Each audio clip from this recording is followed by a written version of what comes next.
శ్రీ గురుభ్యో నమః.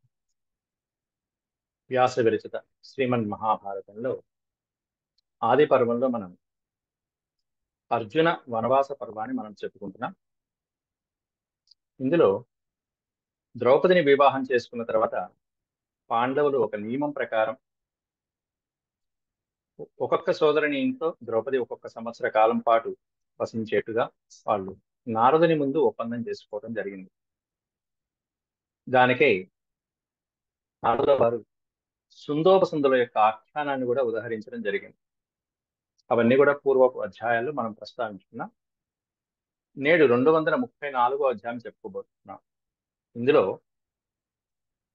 అర్జునుడు వనవాసానికి బయలుదేరటం, అక్కడ హరిద్వారంలో అంటే గంగా ద్వారం అంటారు దాన్ని, అక్కడ గంగలో స్నానం చేస్తూ ఉంటే ఉలూపి నాగకన్య అర్జునుడిని పాతాళంలోకి ఆవహించడం జరుగుతుంది, తీసుకువెళ్ళిపోవడం జరుగుతుంది.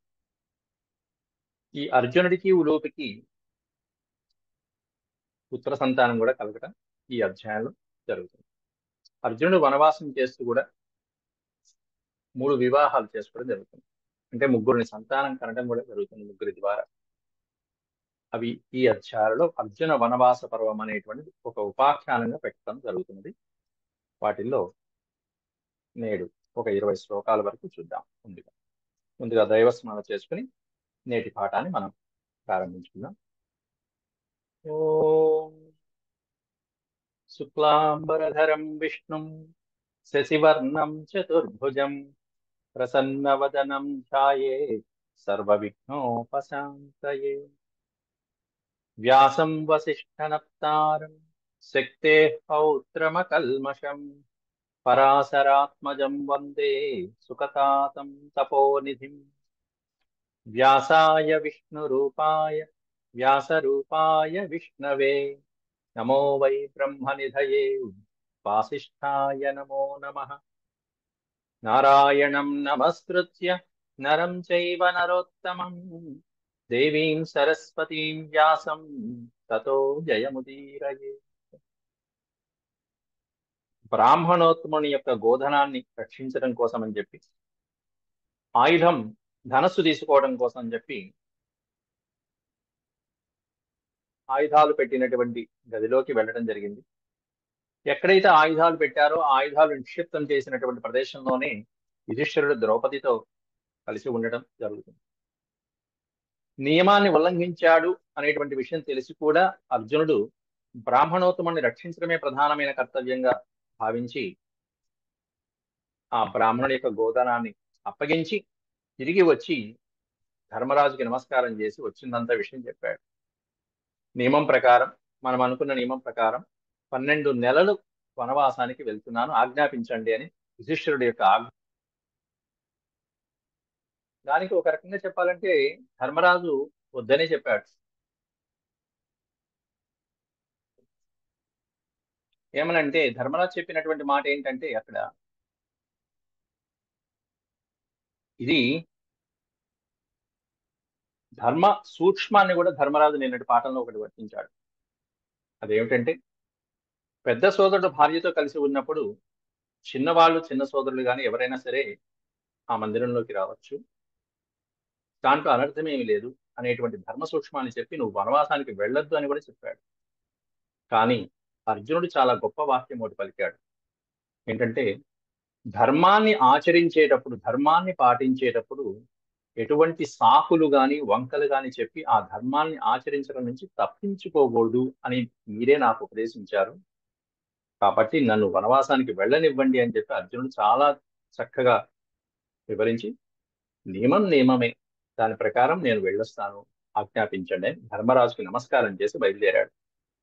అది 12 నెలలుగా మనకి ఇప్పుడు మనం చెప్పుకుంటున్నటువంటి మహాభారతంలో వ్యాసుడు వచించడం జరిగింది.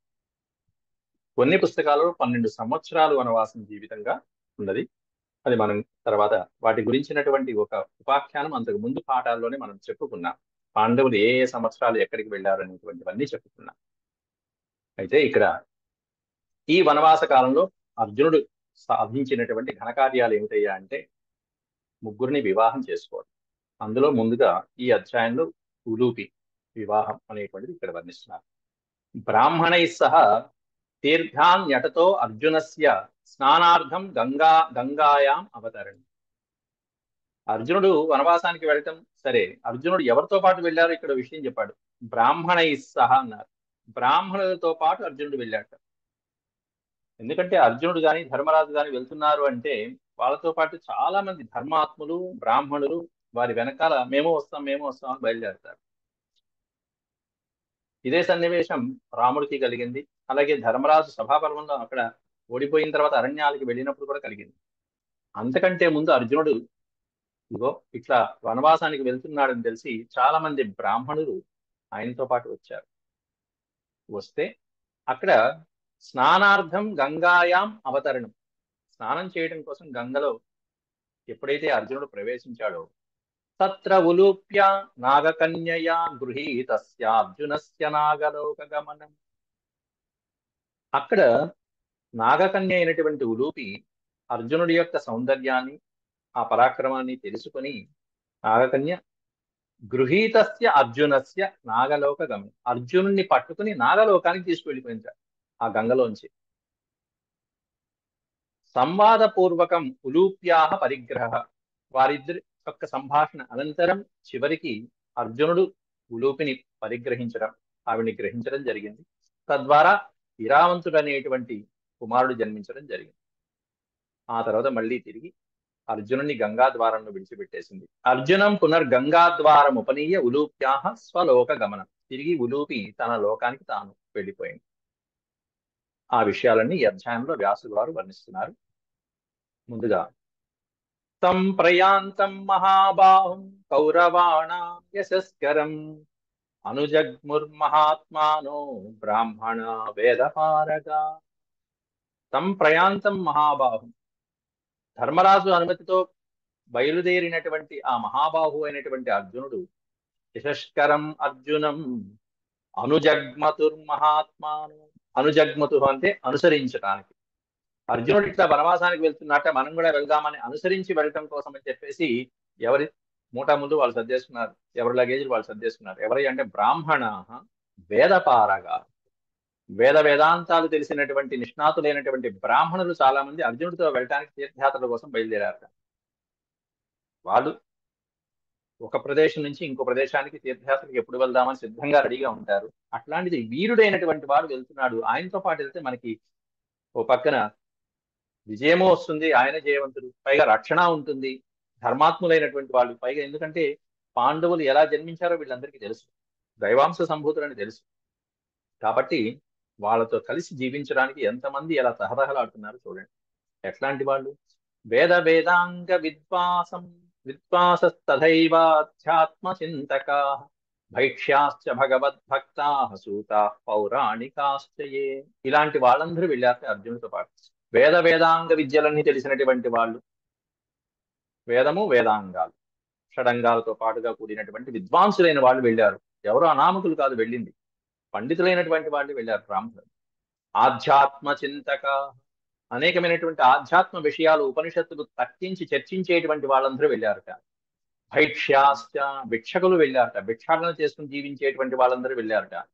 భగవద్భక్తా, భగవంతుని యొక్క భక్తులు, సూతులు, పౌరాణికులు మొదలైనటువంటి వాళ్ళందరూ వెళ్ళారట. సూత పౌరాణికులు మొదలైనటువంటి వాళ్ళు అంటే ఇతిహాస పురాణాలని ఆఖ్యానం చేసి చెప్పగలిగినటువంటి వాళ్ళందరూ వెళ్ళారట. మహర్షులు గాని బ్రాహ్మణులు గాని ఇట్లాంటి వాళ్ళు. కథకాశ్చాపరే రాజన్ శ్రమమాణాశ్చ వనౌకసః దివ్యాఖ్యానాని ఏ చాపి పఠంతి మధురం ద్విజాః. అంతేకాకుండా వెళ్తున్నటువంటి వాళ్ళు కథకాశ్చ అపరే, వాళ్ళలో కొంతమంది అనేకమైనటువంటి దివ్యమైనటువంటి కథల్ని గానం చేసేటువంటి వాళ్ళు ఉన్నారట. చక్కగా కథల్ని చెప్పుకుంటూ బయలుదేరారు. శ్రమమాణాశ్చ వనౌకషః, అందులో కొంతమంది వనౌకషః అంటే వనవాసు జీవితం చేసేటువంటి వాళ్ళు కూడా ఉన్నారట. వెళ్ళేటువంటి వాళ్ళు ఈ వనం నుంచి ఆ వనం, ఆ వనం నుంచి ఆ వనం, అట్లా వెళ్తూ వెళ్తూ అర్జునుడు వెళ్తున్నారు, మేము ఆయనతో పాటే వెళ్తాం అంటూ బయలుదేరారు. వాళ్ళందరూ దివ్యమైనటువంటి ఆఖ్యానాలు చెప్పుకుంటూ బయలుదేరుతున్నారట. ఏ చాపి పఠంతి మధురం ద్విజా, దివ్యమైనటువంటి కథలని గానం చేసేటువంటి వాళ్ళు, పఠించే వాళ్ళు, అట్లాంటి వాళ్ళందరూ కూడా వీళ్ళతో పాటు అర్జునుడితో పాటు బయలుదేరారు. ద్విజాహ బ్రాహ్మణులు మధురం పఠంతి. ఎలా చదువుతున్నారట వాళ్ళు అంటే, రమ్యంగా అనేకమైనటువంటి ఆఖ్యానాలు, దివ్యమైనటువంటి దేవతలకు సంబంధించినటువంటి పురాణాలన్నీ కూడా పఠించి చెప్పగలిగినటువంటి వాళ్ళు అర్జునుడితో బయలుదేరుతున్నారు. చూడండి, ఇప్పుడు కొంతమంది పీఠాధిపతులు కానీ, లేకపోతే ప్రవచనం చెప్పేటువంటి వాళ్ళు కానీ, ఎవరన్నా తీర్థయాత్రకు వెళ్తున్నారంటే వాళ్ళతో పాటు చాలా మంది 200 మంది 300 మంది వెళ్తూ ఉంటారు. ఎందుకంటే 4 మంచి మాట విషయాలు చెప్తారు వాళ్ళతో పాటు. వెళ్ళి అక్కడ తీర్థయాత్రలు, ఆ తీర్థ మహిమను చెప్తూ ఉంటారు. పుణ్యము పరమార్థము అన్ని వస్తూ ఉంటాయి. కాబట్టి ఏతైశ్చ అన్యైశ్చ బహుభిః సహాయైః పాండునందనః వృతః శ్లక్ష్ణ వృతః శ్లక్ష్ణ కథైః ప్రాయాన్ మధుర మధుర మధుర్ మరుద్భిః ఇవ వాసవః. మరుద్భిరివ వాసవః. వాసవః అంటే దేవేంద్రుడు. ఏతైశ్చ అన్యైశ్చ బహుభిః, వీళ్ళతోనే కాకుండా అనేక మంది, చాలా మంది కూడా పాండునందన సహాయై, అర్జునుడితో పాటు సహాయంగా, అర్జునుడికి వీళ్ళు సహాయం అవ్వచ్చు, కానీ అర్జునుడే వీళ్ళందరికీ సహాయం, రక్షణగా. అట్లా వీళ్ళందరూ కూడా అర్జునుడితో పాటుగా సహాయై అంటే తో అనే అర్థం కూడా వస్తుంది. సహ అనేది అర్జునుడితో పాటుగా వీళ్ళందరూ కూడా వెళ్ళారు. మృత శ్లక్ష్ణ కథై. శ్లక్ష్ణ కథై అంటే పరిశుభ్రమైనటువంటి పుణ్యమైనటువంటి కథలని గానం చేస్తూ ప్రాయాన్ మరుద్భిరివ వాసవః. అనేకమైనటువంటి దేవతలు ఇంద్రుడితో పాటు కలిసి వెళ్తున్నట్టుగా వెళ్తున్నారట. వాసవః, అర్జునుడిని ఎప్పుడు పోల్చినా ఎక్కువగా వ్యాసుల వారు ఇదిగో ఈయన్నే తీసుకుంటారు, ఇంద్రుని తీసుకుంటారు. దేవతలు ఇంద్రుడితో కూడి వెళ్ళినట్టుగా బ్రాహ్మణులందరూ కూడా అర్జునుడితో కూడి వెళ్తున్నారు అని చెప్పి ఇక్కడ ఉదహరిస్తున్నారు వ్యాసుల వారు. ఎందుకంటే అర్జునుడు సాక్షాత్తు స్వయంగా ఇంద్రసూనుడే కాబట్టి, ఇంద్ర తనయుడు కాబట్టి ఇంద్రుడితోనే పోలికకి ఉదహరిస్తారు. ఎట్లా ఉన్నది బయలుదేరినటువంటి వాతావరణం. రమణీయాని చిత్రాని వనాని చ సరాంసి చ సరితః సాగరాంశ్చైవ దేశానపి చ భారత. ఇక్కడ భారత అనేటువంటి సంబోధన మనకి జనమేజయ మహారాజుని మనం ఊహించుకోవాలి. ఓ జనమేజయ మహారాజా అంటూ వైశంపాయనుడు వారు చెప్తున్నారు. రమణీయమైనటువంటి సుందరమైనటువంటి చిత్రమైనటువంటి వనాలు, ఉపవనాలు, సరస్సులు, నదులు, సరిత అంటే నదులు, సాగరాంశ్చ సముద్రాలు మొదలైనటువంటివన్నీ, దేశానపి అనేక ప్రదేశాలని చూసుకుంటూ బయలుదేరుతున్నారు. ఒక ప్రాంతం నుంచి ఒక ప్రాంతానికి వెళ్తున్నటువంటి తీర్థయాత్రకు, వనవాసానికి వెళ్తున్నటువంటి వాళ్ళు. పుణ్యాన్యపి చ తీర్థాని దదర్శ భరతర్షభ. అద్భుతమైనటువంటి పుణ్యమైనటువంటి తీర్థాలు, గుళ్ళు గోపురాలు, అనేకమైన పుణ్య తీర్థాలని దదర్శ భరతర్షభ చూడటం జరిగింది అర్జునుడు. భరత ఋషభ అంటే ఇక్కడ అర్జునుడు చూడటం జరిగింది. అలా చూస్తూ చూస్తూ వెళ్ళి ఎక్కడికి వెళ్ళారంటే గంగాద్వారం దగ్గరికి వెళ్ళారట. ఈ గంగాద్వారం గురించి మనం మొదట్లోనే చెప్పుకున్నాం. సహ గంగాద్వారమాశ్రిత్య. గంగాద్వారం అంటే హరిద్వారం అంటారు దాన్ని. హరిద్వార్ ఋషికేశ్ హరిద్వార్ అనేది ఎక్కడైతే చెప్తున్నామో దాన్ని గంగాద్వారంగా. ఎందుకు నా పేరు వచ్చిందంటే, గంగ ఊర్ధ్వలోకం నుంచి ప్రయాణించి ఆ కైలాసం నుంచి ఇక్కడ భూమి మీదకి వచ్చినటువంటి ప్రదేశం గంగాద్వారంగా. మిగతా ఊర్ధ్వలోకంలో పయనించినటువంటివన్నీ మనకి చాలా వరకు అంటే మందాకిని, అలకనంద ఇట్లాంటి పేర్లతో ఏవైతే వస్తూ ఉంటాయో, గంగోత్రి, అవి ఊర్ధ్వలోకాల కిందకి వస్తాయి. భువర్లోకాలు మొదలైనటువంటి లోకాల్లో ప్రయాణించినట్టు గంగ భూమి మీద అవతరించింది హరిద్వారంలో. కాబట్టి దానికి గంగా ద్వారము అని పేరు. స గంగాద్వారమాశ్రిత్య నివేశమకరో ప్రభు. అక్కడ నివేశం అంటే నివాసము అన్నట్టు. అక్కడ నివాసాన్ని ఏర్పాటు చేసుకున్నాడు అర్జునుడు గంగాద్వారంలో. ఈ వచ్చినటువంటి బ్రాహ్మణులు వీళ్ళందరితో పాటుగా అక్కడ చక్కగా ఆశ్రమాన్ని ఒకటి ఏర్పాటు చేసుకున్నాడు. నివేశం అకరోత్ ప్రభు. తత్ర తస్యాద్భుతం కర్మ. గంగాద్వారంలో వెళ్ళినటువంటి అర్జునుడు అక్కడ ఒక అద్భుతమైనటువంటి కర్మని ఆచరించాట. ఏమిటి అంటే, అద్భుతంగా ఇంతమంది బ్రాహ్మణులు ఉన్నారు, వేదవేత్తలు ఉన్నారు, వీళ్ళతో చక్కగా అగ్నిహోత్రాలు చేద్దామని చెప్పేసి ఇంతమందితో ఏకంగా ఒకేసారి అన్ని వేల మంది కూర్చున్నారు. ఇక చూడచక్కని దృశ్యం అన్నమాట. శృణుత్వం జనమేజయ అంటూ వైశంపాయనుల వారు ఒక అద్భుతమైనటువంటి కర్మ చేశాడయ్యా అక్కడ, అది నువ్వు వినాలి అంటూ జనమేజయుడికి వైశంపాయనుడు వినిపిస్తున్నారు. ఏంటంటే, కృతవాన్ యద్విశుద్ధాత్మ పాండూనాం ప్రవరోహి సహ. విశుద్ధాత్మ, శుద్ధమైనటువంటి ఆత్మ కలిగినటువంటి వాడై నిష్ఠగా బ్రహ్మచర్య దీక్షను వహిస్తూ నివిష్ఠే తత్ర కౌంతేయే బ్రాహ్మణేషు చ భారత అగ్నిహోత్రాణి విప్రాస్తే ప్రాదుశ్చక్రురనేకశః. ఇంతమంది బ్రాహ్మణోత్తములు ఉన్నారు, నిత్యాగరిష్ఠులైనటువంటి వాళ్ళు, నిత్యము సంధ్యావందనము అగ్ని కార్యాలు అగ్నిహోత్రాలు చేసేటువంటి వాళ్ళు, ఇష్టులు యాగాలు చేసేటువంటి వాళ్ళు ఉన్నారు. కాబట్టి వీళ్ళతో కలిసి అందరితో కలిసి అగ్నిహోత్రాలు చేద్దామని చెప్పి వరుసగా గుండాలు ఏర్పాటు చేసుకున్నారు. అక్కడ బ్రాహ్మణులతో పాటు అగ్నిహోత్రాన్ని విప్రాహ, విప్రాహ అంటే బ్రాహ్మణులు, తే విప్రాహ, ఆ బ్రాహ్మణులందరూ కలిసి ప్రాదుహు చక్రురనేకశ, అనేక మంది బ్రాహ్మణులు అనేకమైనటువంటి గుండాలలో అనేకమైనటువంటి అగ్నిని ప్రజ్వరిల్ల చేసి అగ్నిహోత్రాలు చేస్తూ ఉంటే అబ్బబ్బా అద్భుతమైనటువంటి దృశ్యం అది. కొన్ని వేల మంది ఉన్నారు అక్కడ. ఆ వేలాది మంది అక్కడ ఆ విధమైనటువంటి క్రతువు నిర్వహిస్తున్నట్టుగానే ఉంది అక్కడ అద్భుతంగా. అది చేస్తున్నాడు. అలాంటిది ఒకటి సంకల్పించి ఈ బ్రాహ్మణులతో చెప్పి తాను ఇక పరిశుద్ధుడు అవటం కోసం అని చెప్పేసి గంగలోకి దిగుతున్నాడు.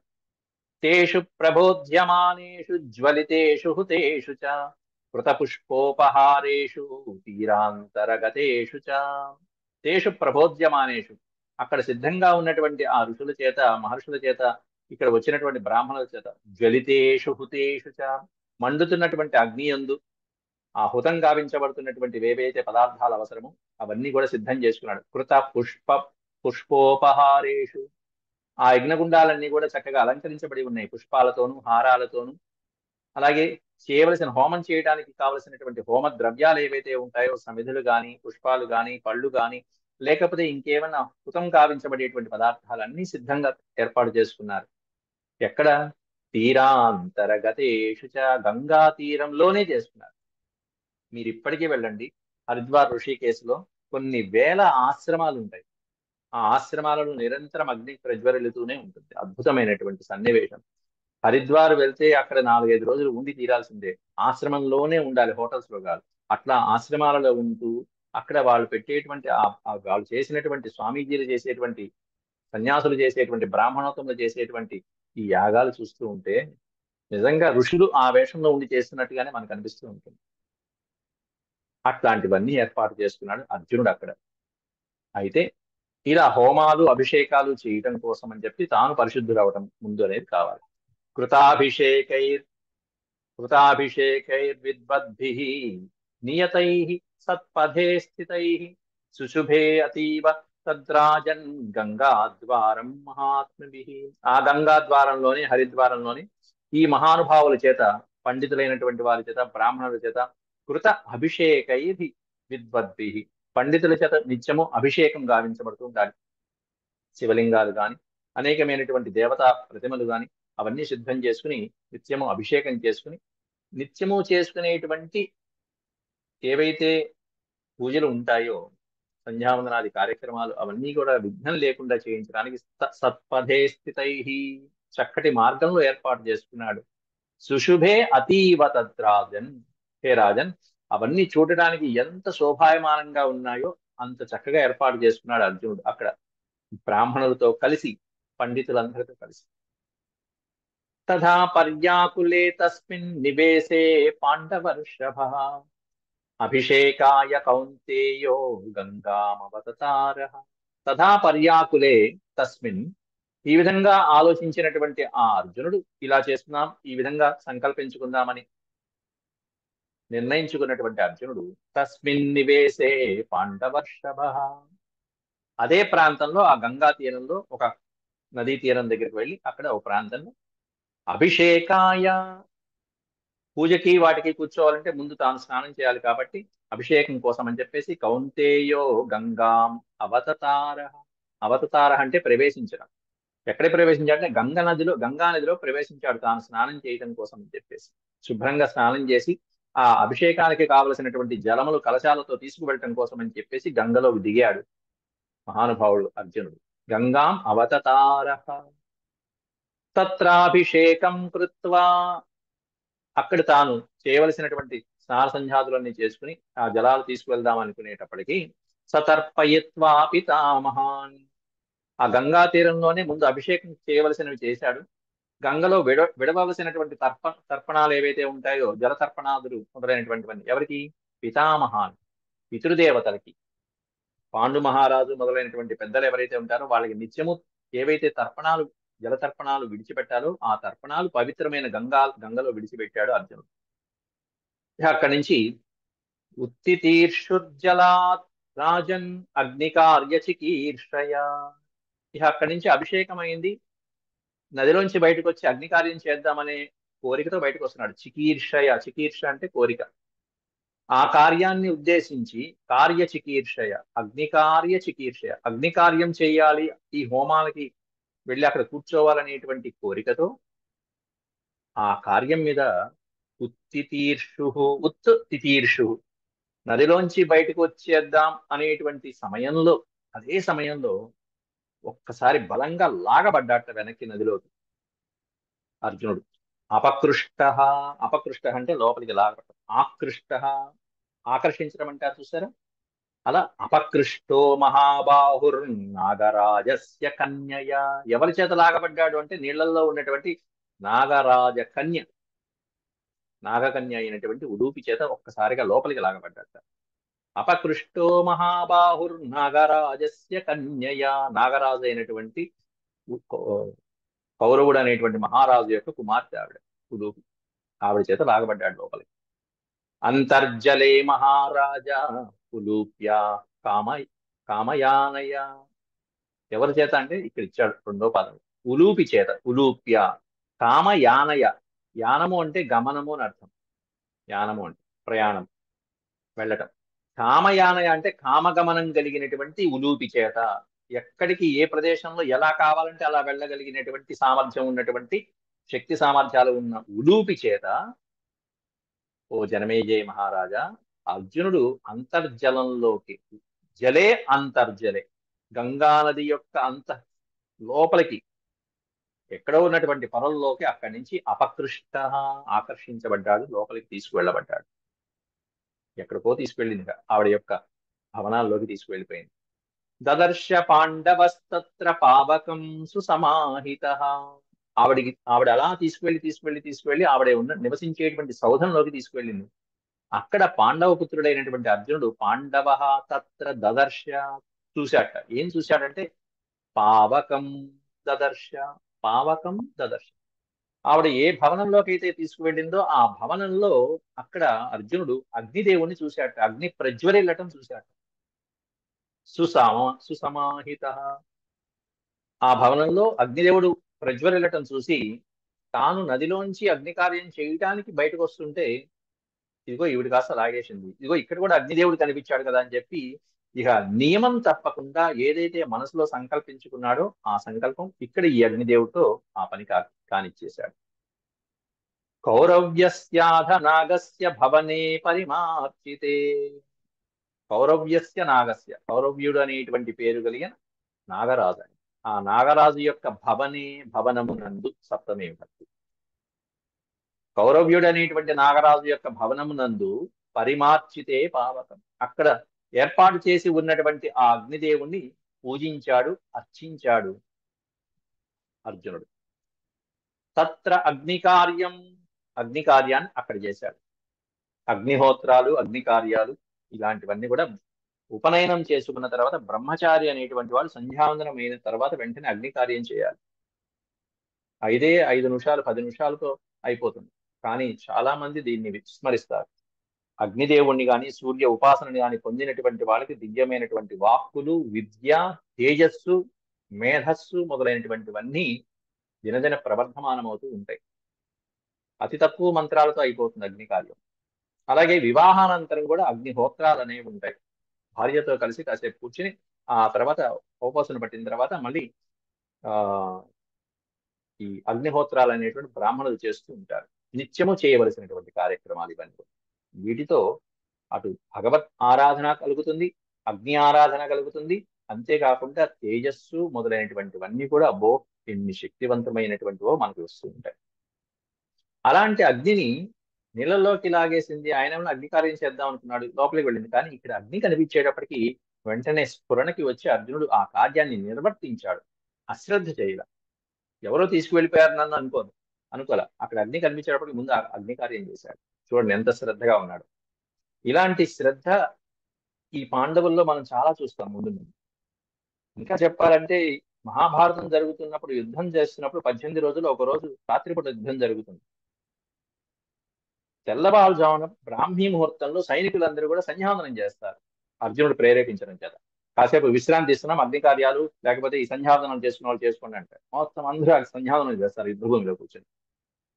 అంటే వాళ్ళు చేయవలసినటువంటి కార్యక్రమాలు ఇది చూడండి. సంధ్యావందనం యుద్ధ భూమిలో యుద్ధానికే సంధ్యావందనానికి ఆపేశారంటే, సమయం కేటాయించారంటే అది ఎంత ప్రాముఖ్యత సంతరించుకుంది ఆ సంధ్యావందనానికి. చూడండి ఎంత విలువిస్తున్నారో చూడండి పాండవులు. ఇక్కడ ఈ ఉలూపి భవనంలో కౌరవ్యుడు అనేటువంటి నాగరాజు యొక్క భవనంలో అగ్ని కనిపించేటప్పటికీ అదే ధ్యాసలో ఉన్నటువంటి ఆ అర్జునుడు అగ్ని కార్యం అప్పటికప్పుడు చేశాడు. సమయాన్ని బట్టి ఆ విధంగా చేయాలి. మనం ఎక్కడికి వెళ్తున్నా సరే ఇది చేయడం తప్పనిసరి. తత్రాగ్ని కార్యం కృతవాన్ కుంతీపుత్రో ధనంజయ.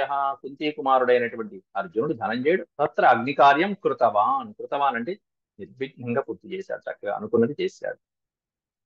అశంకమానేన హుతః తేనాత్ తుష్యత్ హుతాశనః. అశంకమానేన అంటే ఆ అగ్ని కార్యాన్ని ఏమాత్రము అనుమానం లేకుండా పూర్తి చేసి చక్కగా దైవ కార్యాన్ని నిర్వర్తించినటువంటి ఆ అర్జునుడితో తుష్యత్ హుతాశన. హుతాశన అంటే అగ్నిదేవుడు చాలా పరమ ప్రీతి పాత్రుడయ్యాడు.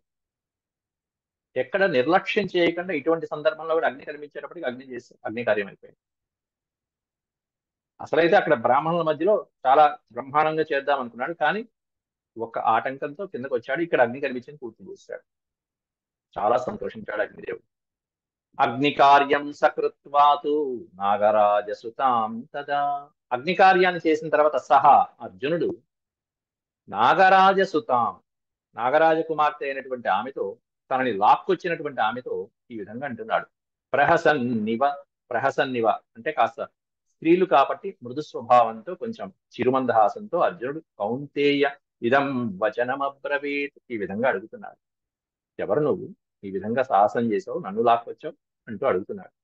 కిమిదం సాహసం భీరు. భీరు అంటే ఓ పిరికిదానా అని అర్థం. భయపడే స్వభావం కలిగిన వాళ్ళని భీరు అంటారు. స్త్రీలు సహజంగానే ఆ స్వభావం కలిగినటువంటి వాళ్ళు కాబట్టి స్త్రీలకి వాడేటువంటి సంబోధన ఇది, ఓ భీరు అని అర్థం. కిమిదం సాహసం భీరు, ఓ భయపడే స్వభావం కలిగినటువంటి ఓ స్త్రీ, ఓ అమ్మాయి. కిమిదం సాహసం, ఏమిటి ఇంత సాహసం చేశావు? ఏ తప్పించుకోలేడా? ఆ మాత్రం ఒక అమ్మాయి లాగితే లోపలికి వెళ్ళిపోతాడా? అర్జునుడికి ఆ మాత్రం పరాక్రమం లేదా అంటే పరాక్రమం ఉంది. అర్జునుడు వెంటనే పైకి రావచ్చు, కానీ ఆవిడెందుకు లాక్కు వెళ్ళిందో ఆ కారణం తెలుసుకోవాలి కదా. ఆవిడకి ఏదైనా ఆపదలో ఉందా, లేకపోతే ఏదైనా సహాయం చేయాలో అవన్నీ కూడా కనుక్కోవాలి కదా. అందువల్ల వెళ్ళిపోయాడు, చేయవలసిన అగ్నికార్యం చేశాడు. ఇప్పుడు అడుగుతున్నాడు, కిమిదం సాహసం భీర్ కృతవత్యసి భామిని. భామిని, ఓ అమ్మాయి, కిం సాహసం కృతవతి, ఏమిటి ఇంత సాహసం చేశావు? కశ్చాయం సుభగే దేశ కాచత్వం కస్య వాత్మజ. 4 ప్రశ్నలు వేశాడు ఇక్కడే. కశ్చ అయం, ఎవరు నువ్వు? సుభగే అంటే ఓ సుందరమైన దానా. కశ్చాయం, నువ్వెవరి? అక్కడ అర్జునుడు 4 ప్రశ్నలు వేశాడు. ఎవరు నువ్వు, ఏ దేశము, ఎక్కడ దానివి, అలాగే నీ తండ్రి ఎవరు, కశ్యవ ఆత్మజ, ఎవరి అంశతో పుట్టిన దానివి, అంటే నీ తల్లిదండ్రులు ఎవరు అనేటువంటి ప్రశ్నలు వేశాడు. అప్పుడు వీటన్నిటికీ సమాధానంగా ఉలూపి అంటున్నది. ఉలూప్యువాచ ఐరావత కులే జాత కౌరవ్యో నామ పన్నగ తస్యాస్మి దుహితా రాజన్ ఉలూపి నామ పన్నగే. ఇక్కడ మొత్తం అంతా విశేషాలు చెప్తుంది ఆవిడ విశేషం అంతా. నా పేరు ఉలూపి నామ పన్నగి. ఉలూపి అనేటువంటి పేరు గల పన్నగిని నేను, నాగిని. ఎవరి కుమార్తె? దుహిత అంటే కుమార్తె. తస్యాస్మి దుహిత, కౌరవ్యో నామ పన్నగ తస్యాస్మి దుహిత. మా నాన్నగారి పేరు కౌరవ్యుడు. కౌరవ్యుడు అనేటువంటి పేరు కలిగినటువంటి పన్నగరాజు అంటే నాగరాజు మా నాన్నగారు, ఆయన యొక్క దుహిత కుమార్తెను నేను, నా పేరు ఉలూపి అని. ఈయన కూడా, ఈ కౌరవ్యుడు ఎవరి వంశంలో జన్మించారో ఐరావత కులే జాత. ఐరావతం మహాసర్పం జన్మించినటువంటి ఆ వంశంలో జన్మించినటువంటి వారు మా నాన్నగారు. అట్లా మొత్తం అన్ని కూడా విశేషాలు చెప్పుకుంటూ, అంటే ముందు మన పేరు చెప్పుకోకుండా తండ్రి పేరు, ఆ వంశం పేరు చెప్పడం అనేది ఎప్పుడు కూడా సమంజసమైనటువంటి సరి అయినటువంటి రీతి ఎప్పుడు. అలా పరిచయం చేసుకుంది. ఐరావత కులంలో కౌరవ్యుడు అనేటువంటి మా నాన్నగారు జన్మించారు. నా పేరు ఉలూపి అనేటువంటి వచ్చింది. సాహం త్వాం అభిషేకార్థం అవతీర్ణం సముత్కాం దృష్ట్వైవ పురుష వ్యాఘ్ర కందర్పేణాభిమూర్ఛిత. సా అహం అట్లాంటి నేను త్వాం అభిషేకార్థం నువ్వు అభిషేకం కోసం అని చెప్పేసి గంగా తీర్థంలో సముద్గంగా గంగా తీర్థంలో అలా నువ్వు దిగటం చూశాను, నీ గురించి విన్నాను, నీ గురించి అంతా తెలుసు. దృష్ట్వైవ చూడంగానే ఓ పురుష వ్యాఘ్ర కందర్పేణాభిమూర్ఛిత నువ్వు గంగలో ప్రవేశించిన మరుక్షణంలోనే నిన్ను చూశాను, చూసిన మరుక్షణంలోనే కందర్పేణ అభిమూర్ఛిత నేను మూర్ఛపోయాను. ఎవరి వల్ల అంటే మన్మథ బాణాలకి మూర్ఛపోయాను. కందర్పుడు అంటే మన్మధుడు. నేను మన్మధుడి వశవర్తినైపోయాను నిన్ను చూడంగా. నీ వలన నాకు ఈ విధమైనటువంటి భావన కలిగింది. కాబట్టి తాం మాం అనంగగ్లపితాం త్వత్కృతే కురు నందన అనన్యాం నందయస్వాద్య ప్రదానేనాత్మనో నఘ. అనంగగ్లపితాం అన్నారు. అనంగుడు అన్నా కూడా మన్మధుడే, కందర్పుడు అన్నా కూడా మన్మధుడు. ఈ విధంగా మదన బాధపడుతున్నటువంటి నన్ను త్వత్కృతే గురునందన ఆ కారణంగా నన్ను వివాహం చేసుకో. ఇక నిన్ను తప్ప నేను ఎవరిని వివాహం చేసుకోను. అనన్యాం నా అన్యాం అని అర్థం. ఎవరిని నేను కోరుకోను నిన్ను తప్ప అని చెప్పి ఉలూపి చెప్పడం జరిగింది. అనన్యాం నందయస్వాద్య ప్రదానేనాత్మనో నఘ. అనన్యాం నందయతి ఇంకెవరిని నేను ఇష్టపడట్లేదు. ప్రదానేనాత్మనో నఘ అని చెప్పి చెప్పడం జరిగింది. ఈ విధంగా ఉలూపి అర్జున యొక్క సంవాదం జరుగుతున్నది. తర్వాత అర్జునుడు ఏం చెప్పాడు అనేటువంటివన్నీ కూడా ఇంకా 20 శ్లోకాలు ఉన్నాయి. అవి మనం ఒక్కసారి చూద్దాం మళ్ళీ రేపటి పాఠం. అంతవరకు చదువు. ఓం శాంతి శాంతి శాంతి. యదక్షరపద భ్రష్టం మాత్రాహీనం చ యద్భవేత్ తత్సర్వం క్షమ్యతాం దేవనారాయణ నమోస్తే. సర్వం శ్రీకృష్ణార్పణమస్తు. ఓం నమో భగవతే రుద్రాయ. హరి ఓం.